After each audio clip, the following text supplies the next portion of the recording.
Hi, here's how I tie the square knot. Both ends are going to be your working end.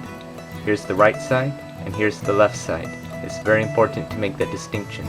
Okay, right goes over the left, and you're going to take it, make it turn like so. You're going to turn down first, and then you're going to turn up, and then give yourself some slack. Alright, you have the right side now and the left side. This time the left goes over the right, and you do the same exact thing.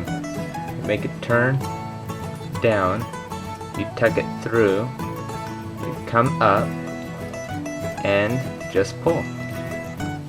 And that is the square knot. It's one of the first knots I've ever learned in Royal Rangers. An easy way to untie it is you need to break the knot.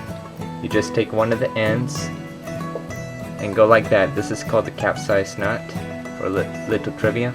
And then you just pull it out just like that. Now, here's what you don't do.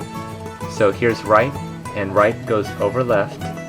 I'm going to turn down, then turn up, give myself slack. Here's what you don't do.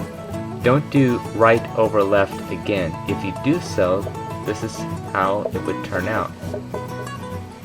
And you have something called the granny knot, and it's really not a stable knot to have. The square knot isn't really a stable knot, so you don't really want to use it to join two lines, but you could use it for first aid. You could use the square knot to tie off a bandage.